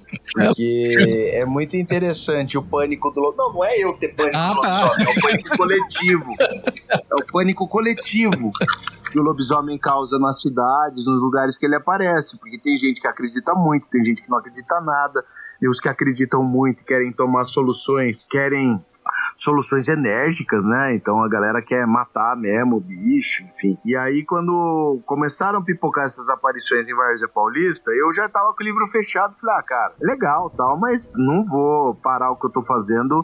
O livro já está em andamento, já estava muito próximo das últimas revisões para botar mais uma história, né? Só que aí a galera me chamou para ir na caçada, aí eu me interessei. E aí eu fui na caçada, me colocaram num grupo da caçada. Esse grupo tinha mais de 150 pessoas, um frenesi de informação, de opiniões, de relatos, e gente que estava indo caçar de maneira autônoma. E quem era o organizador desse grupo era uma radialista, a Michela, que estava recebendo esses relatos no programa dela de rádio. Então ela falou, vamos fazer uma caçada? Aí eles me convidaram para ir, eu falei, eu quero ir. E aí eu falei, vou chegar lá no dia e na hora, vai estar todo mundo, né, com rastelo na mão, tocha, foice, vamos matar o lobisomem, caralho. E eu cheguei no lugar lá no dia marcado, não tinha ninguém. Falei, que bosta, né? Puta, vim até Várzea e nada. Só que aí eu liguei pro pessoal que tinha me convidado e falaram, não, vem aqui pra chácara do empresário e tal. Falaram o nome do cara, não vou falar aqui, lógico. E aí cheguei lá, a hora que eu cheguei lá, cara, tinha uma equipe profissional de caçada. Não é que tinha... Caraca, tinha um cara que era um caçador, ele eu falo sem problema, ele não tem problema com isso, que é o Samurai, que é uma liderança de caques no Brasil. Eles têm especialista em caçada de javali, E tava o René Murad, que é um cara que é participante do Largados e Pelados, ia ser um encontro incrível, né? O cara campeão do Largados e Pelados do Rolão, por exemplo. Ia ser um encontro de gerações, né? E aí o René é incrível, cara. O René participou do Desafio em Dose Dupla. É um super rastreador, então tinha um super rastreador, um super caçador. O René também é caçador, mas o pessoal da imprensa e tudo com equipamento de última geração deles, né? Então tinha drone térmico que pega radiação. Arma falaram que não tinha oficialmente, então eu acho que não tinha mesmo. Mas eles, enfim, eles que falaram, mas enfim. Aí a gente foi caçar a porra do lobisomem nos lugares de aparição, né? Na Serra do Mursa, que era uma serra que aparecia lá. E aí, cara, a gente no meio de um puta matagal, no meio do matagal mesmo, assim, perigo de cobra, a gente vendo rastro de onça, de jaguatirica nas árvores, né? Começa um uivo muito forte. E aí, se você quiser, depois eu te mando até o vídeo disso, se você quiser usar o áudio aí. Manda, eu quero ver. Ai. Mando pra vocês, e aí ai, deu até arrepio. E aí, cara, um uivo forte e os cachorros tudo latindo desesperadamente. Nossa. E foi esse o momento talvez mais próximo dessa situação que a Yara perguntou, de ter alguém olhando a gente. Talvez fosse só os uivos dos cachorros mesmo, mas eu no meu íntimo torço pra que fosse outra coisa. É justamente por isso que eu tenho tanto medo, sabe o que acontece? Que às vezes assim, eu fico olhando e fico assim, aparece que eu quero ver qualquer coisa, aí não aparece. Mas às vezes eu tô desgay, como diz outro, eu falo assim, eu não vou olhar porque tem alguma coisa olhando pra mim. Você sabe que essa é uma regra. Você sabe que essa é uma regra de segurança de cemitério, né? Porque segurança de cemitério, os mais tradicionais sempre falam que se você vê alguma coisa que não seja humana, ou que você não vai conseguir pegar, que você não vai conseguir correr, que você não vai conseguir prender, enfrentar, você não olha de novo. Então, se você vê alguma coisinha esquisita, deixa quieto. Finge que você não viu. Essa é a regra para todo segurança de cemitério. Eu não vejo. Esse negócio, é outro assunto, né? Sair de costa no cemitério, diz que tem que sair não pode dar costa pro cemitério, é verdade isso? Deixa eu aproveitar pra contar. Eu saio de frente sempre. Saio do mesmo jeito que eu entro, eu saio. Não tem nenhum problema com isso. A gente só leva do cemitério que a gente leva pro cemitério. Se você não tiver legal e tiver uma experiência boa no cemitério, relembrar de pessoas queridas, de transformar isso transformar a tristeza da saudade, conseguir converter isso numa lembrança gostosa de bons momentos, você sai melhor. Mas ninguém... Eu não sou esse tipo de pessoa que acha que o cemitério é um lugar... Eu brigo contra os estigmas do cemitério. Lógico que ele é um lugar de despedida, lógico que ele é um aparelho sanitário, só que pra mim ele também é um lugar de exercitar outras possibilidades, né? Cultura, patrimônio. Sim.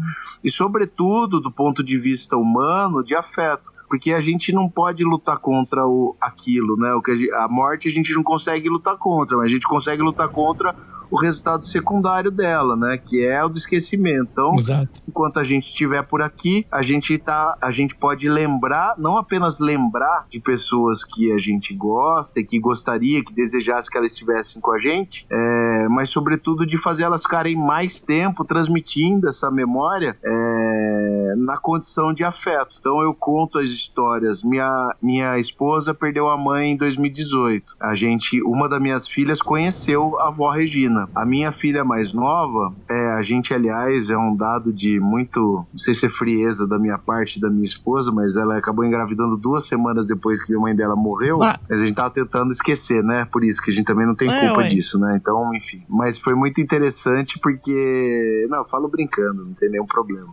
Minha filha Manu nunca conheceu a avó Regina, mas ela tem, a partir das nossas lembranças, a construção de uma figura muito amável, de uma pessoa... Ela adora a avó dela mesmo, sem ter Que conhecido, legal. e graças à experiência nossa. Então eu não acho que o cemitério seja um lugar de nada disso, entendeu? Então eu saio do mesmo jeito que eu entro, com a mesma sensação, com o mesmo sentimento, e eu acho que a gente só leva do cemitério o que a gente leva para o cemitério. Se você vai lá, legal, mais ou menos como a lei de hospitalidade do Licaon, dos Zeus, isso aí. Se a gente leva coisas boas pra lá, esse lugar vai receber a gente muito bem. Caraca. Então, só não levar coisa ruim pra dentro, porque senão você vai embora com coisa ruim. Anotado.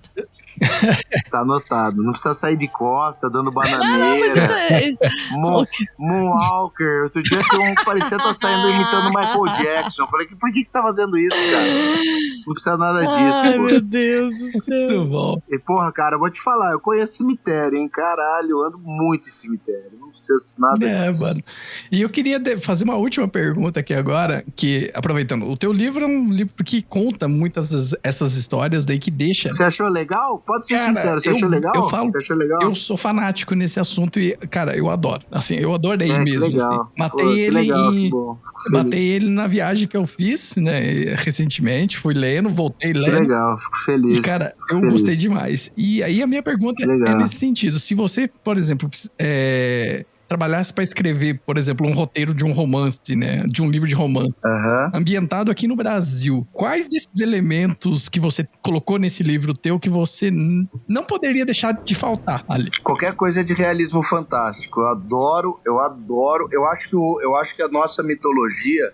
Porque eu acho que a nossa mitologia ela tá muito mais próxima do realismo fantástico do que do terror americano, principalmente. Porque a gente, na essência, nós, por mais que o Brasil seja um país laico, e a gente sabe que hoje tem um monte de religião e que todo mundo tem o direito a isso, a gente tá muito sujeito, primeiro, a um tipo de cultura católica que acabou também sendo muito absorvida por algumas religiões principalmente de matriz africana, em alguma medida com Jurema, que a gente tem práticas indígenas, práticas caboclas. Então eu não acho que a gente tenha o terror, e isso pra mim é um erro fundamental de autores, porque eu vou ser super sincero, eu não sou hiper fã de terror brasileiro.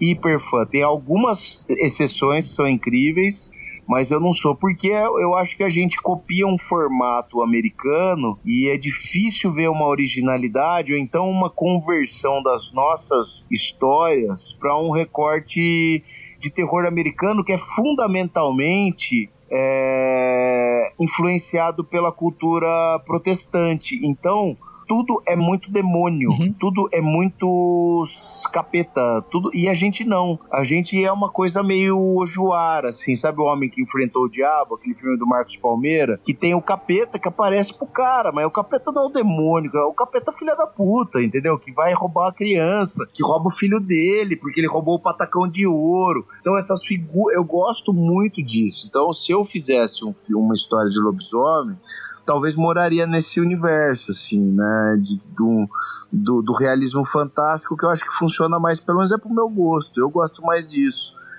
Tô falando a partir da nossa linguagem cultural. Sim, né? sim.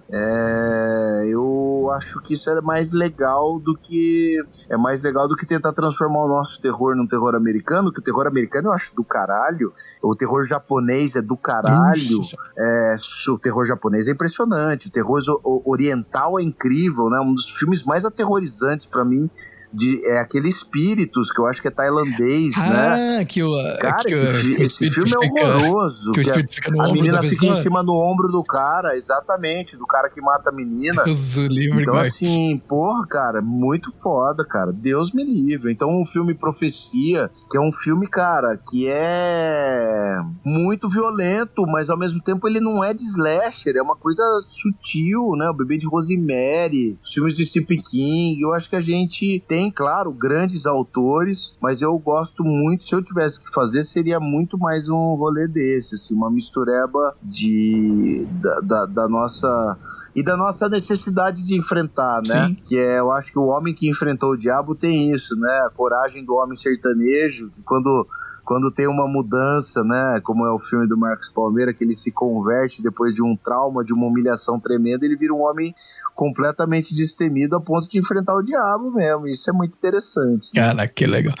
Assim, nessa pegada eu lembro de um livro que eu li, mas faz muito tempo, que ele mistura um pouco, né, dessa parte de terror, mas ele é ambientado mais, é meio de época, se eu não me engano, que é o A Sombra da Lua. Ele é de um autor brasileiro que é de lobisomem, mas que tem uma pegada, assim, das lendas brasileiras, assim, é bem interessante, cara, é bem interessante mesmo. Eu acho, por exemplo, a primeira temporada do Cidade Invisível muito legal e não é terror, é realismo fantástico. É uma série... A segunda temporada, eu conheço muita gente que ajudou a fazer, inclusive o professor Andreoli Costa, que ajudou, foi consultor do roteiro, mas eu acho que eles não acertaram tanto na segunda temporada, embora tivessem subsídio das maiores autoridades no tema. Sim. Eu gostei bastante da primeira. A primeira temporada sempre eu gostei mais da primeira também. Bem... A primeira temporada achei muito legal também. Achei muito massa. Eu não assisti.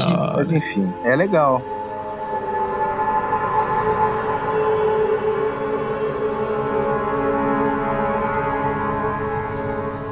Muito bem, ouvintes. Chegamos ao final de mais um episódio. Eu espero que vocês tenham gostado do episódio, principalmente pelas histórias.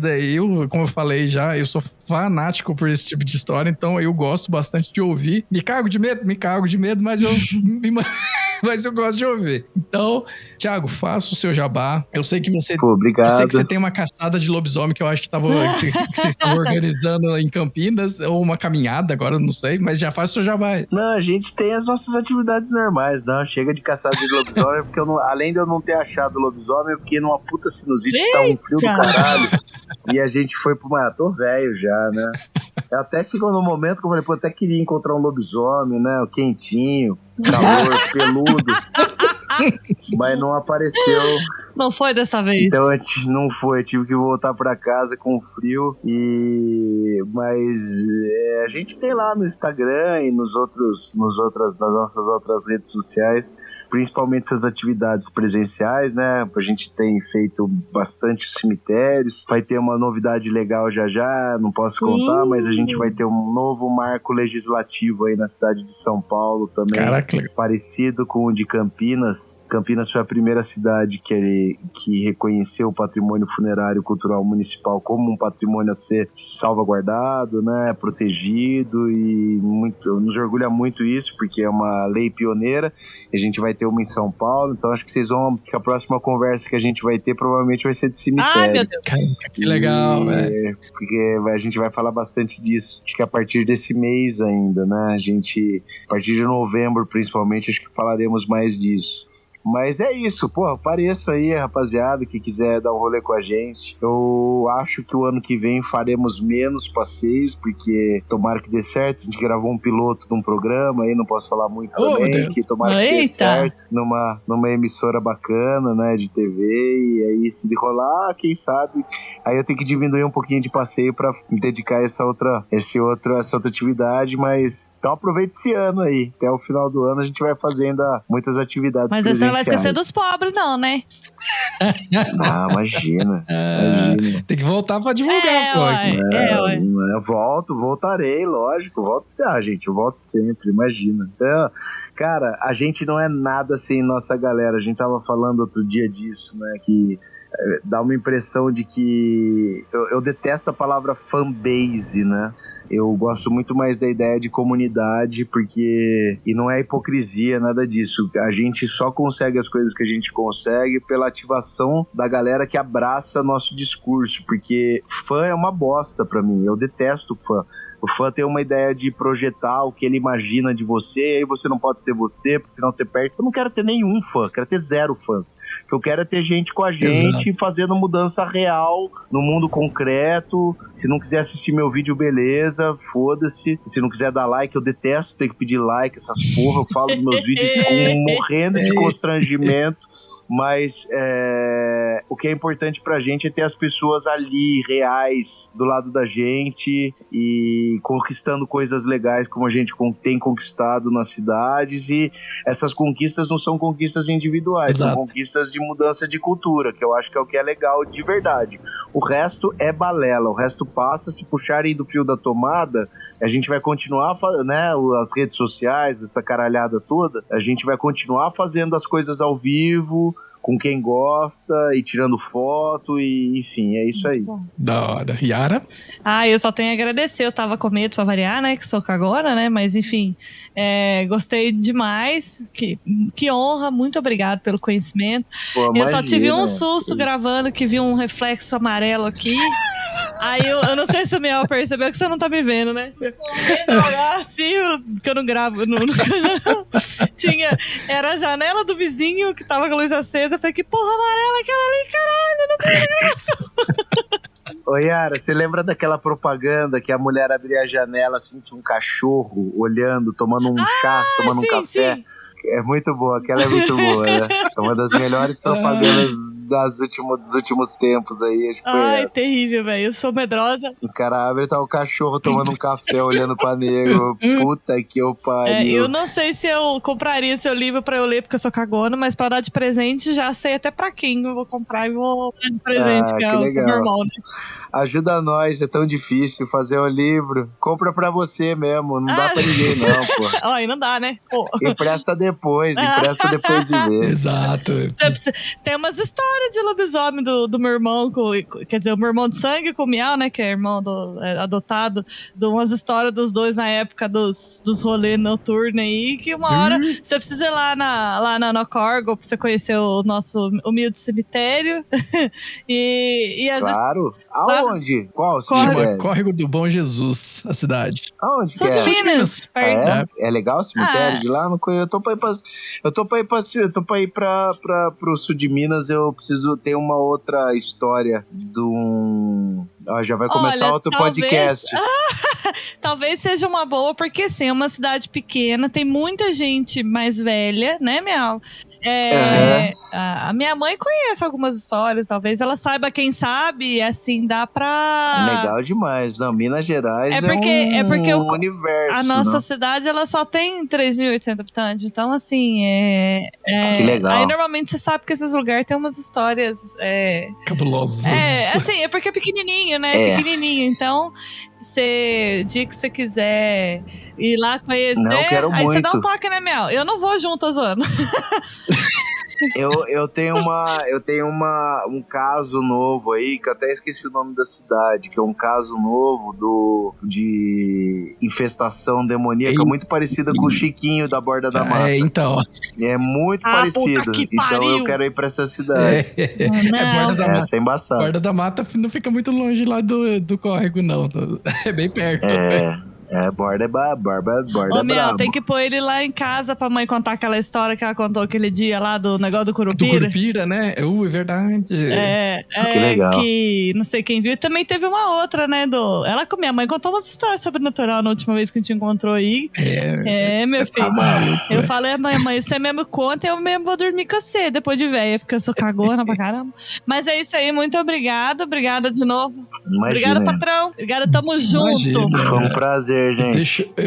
Agora, ouvintes, se você gostou do episódio, compartilha. Se você tem aquele sobrinho que se caga de medo, manda esse episódio pra ele. Faz ele ouvir esse episódio, porque é muito massa você replicar essas histórias, né? São histórias, como o Thiago falou, né? Que relembram muito e tem essa conexão, né? De família, né? Querendo ou não, né? Então, espalha esse episódio pra quem você conhece, que acha que vai gostar. E sem mais recados, é isso, pessoal. Até o próximo episódio e até mais. Tchau, tchau. Tchau. Tchau, tchau, galera. Beijo.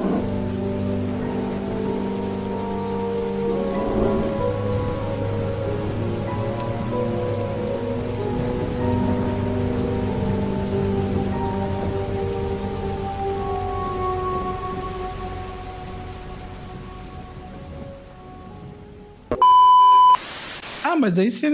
mas relaxa, não esquenta a cabeça não. Aqui tá que tá tudo de boa. Não, mas se for só pra... não precisa, porque eu só tô vendo essa cara sua, essa cabeção seu, Mel. Isso não me... Então de boa. Era pra ver todo mundo, né? Mas não funciona esse trem seu. Aqui é complicado, velho. Mas aqui, Thiago, é basicamente... como você gravou já com a gente, é o bate-papo solto aqui que a gente tem aqui mesmo. A gente só vai deixar focado no lobisomem, justamente que é pra também aproveitar o teu livro, né, cara? Obrigado. Tem um agravante que eu falo merda, e apenas merda. Somente merda, nada mais que merda. Não tem problema, fica tranquilaço. Eu confesso que eu entrei no seu Instagram, pus pra seguir, mas saí correndo, que eu fiquei com medo, que eu sou a Yara tem disso. Aquele episódio que você gravou com a gente lá das histórias de terror do interior paulista, assim que ela ouviu, ela já me mandou mensagem. Por que você fala pro convidado contar uma história de Bragança Paulista, né? Que ela mora em Bragança. Tem várias. Você mora em Bragança? Moro, mas eu não quero saber nada. Me conta. Não me conta. Eu tenho muito medo. E pior que... A gente fez eu escrevi ajudei um jornalista daí. Como é que chama o jornal? Gazeta daí? Tem Bragança em Pauta, tem... não sei. Tem os Instagram, eu não sei. Não, é um jornal mesmo. A gente escreveu sobre a Santa Caveirinha, que fica aí no cemitério. E acho que vai sair agora esse mês. Mas essa aí é a que você contou lá no episódio ou não? Não sei qual que eu contei. Eu acho que é daquela que o pai acaba assassinando, matando ela. Não, o Bastião. Essa aí. Ele dá uma enxadada na cabeça dela, né? Não é isso? Isso, dá uma foiçada na cabeça dela. Tá vendo como eu prestei atenção? Exatamente. Foi esse... Eu acho que foi esse episódio que eu falei pra você, que eu levei 3 dias pra escutar, porque eu assustava, eu parava, e eu voltava. Eu acho que foi isso. É bem merda mesmo. Mano. É que ela é medrosa pra essas coisas, então... É bem ruim mesmo. Vamos lá. Medroso você também é, Miau. Não vem, não. Não, mas eu sou, mas os ossos do ofício me fazem ficar aqui, né? Mas veja se a Tati não dormir com você abraçadinha, se você dorme de noite. É terrível. Velho.